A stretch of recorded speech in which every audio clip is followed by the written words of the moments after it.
I'm Aarti, I'm an engineering student. I believe that most religions are just a set of beliefs. Hinduism is a belief, Islam is a belief, Christianity is a belief. And most major religions like the Islam or the Hinduism or the Christianity have been formed through ages. They have come past through a lot of ages. So they can be a lot of additions and subtractions which can add value to the religion and which can also cause some kind of a demolition to the name of the religion itself. So my question is, why do we have to stick on to few religious books like the Quran or the Vedas to follow a life of our own? Why can't we just take the rights, the positives and the negatives and leave the negatives alone and take the positives of the Quran and take the positives of the Vedas alone and lead a life of good? And no matter what, for example, no matter what the Vedas say or no matter what the Quran says, I believe that a man should have a single wife. And I would definitely not agree upon the fact that the Vedas contain something like that or the Quran contains something like that. It is up to my conscience to leave off the negatives of however great a religious book might be and take the positives of the book alone. And why are we here to even discuss about why are we here to even discuss about the differences and similarities between the two great religions? Why can't we just take the positives of both religions and just lead a life of our own? That's my question. Sisters asked a very good question.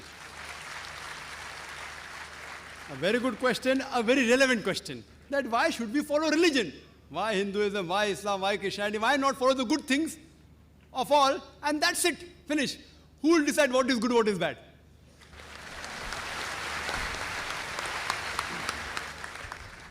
For example, in America, wearing skirts and shorts is common. Western country, it is modest.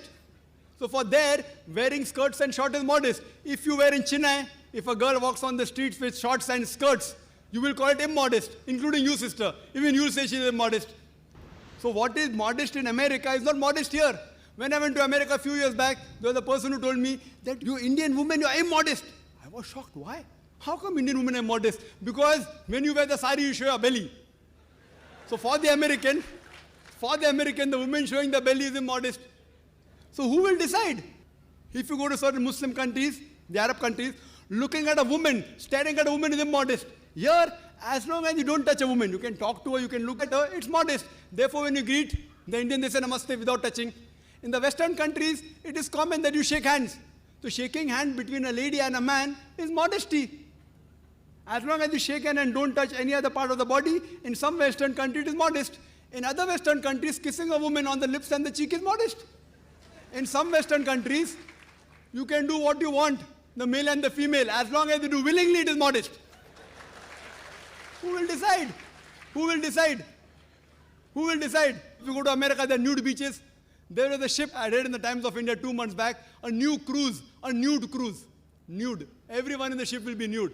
For them it is modest. Who will decide? The best person to decide is the Creator, sister. Now I am asking you, who will decide what is right, what is wrong? Who will decide? And if you say that select the best, I am with you. I agree with you, sister. Select the best of all the religions. So that's what I've done. I've selected the best from the Vedas.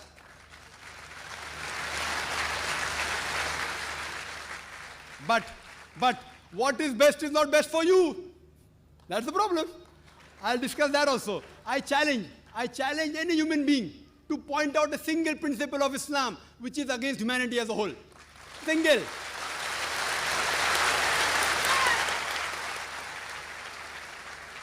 I challenge, I say, I'm not speaking on behalf of the other Muslims. I'm putting my head on the guillotine. I challenge anyone. Yes, there may be many non-Muslims who may think certain thing is wrong. For example, the sister disagrees with a man having more than one wife. I'll discuss that, inshallah. After I give you the answer, you'll be convinced, inshallah, God willing. You'll be convinced. For example, if you ask a problem, 2 plus 2 is how much? If you don't know the answer, I'll give you the answer. Now, once you know the answer, you get convinced.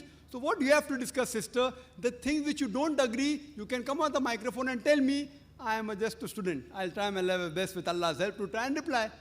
Now, though the Vedas say you can marry more than one wife, the Christian Bible says, the Quran says. Now, you don't believe in all of them, no problem. Let's talk about logic. Sister, do you know, by nature, male and female are born in equal proportion?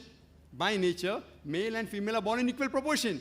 But if you ask any pediatrician, a doctor of the children, he will tell you that the female child can fight the germs and diseases better than the male child.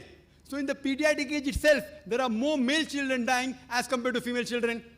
So in pediatric age itself, there are more females than the males. As life goes on, there's death due to cigarette smoking, death due to alcoholism, death due to accident, death due to war. More male are dying as compared to female. So today in the world, there are millions of women more in the world as compared to male. Only in some countries, third world countries like India, the female population is less than the male population. You know why? Because of female infanticide. According to a BBC report, according to Emily Buchanan on the program Let Her Die, the topic was assignment.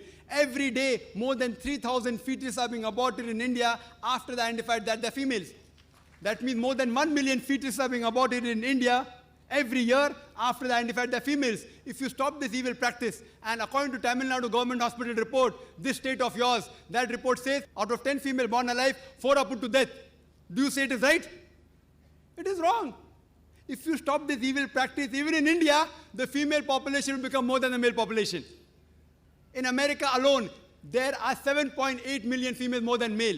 In UK alone, there are 4 million females more than male. In Germany alone, there are 5 million females more than male. In Russia alone, there are 9 million females more than male. God alone knows how many millions of females are more than males in the world. Suppose, sister, hypothetical question.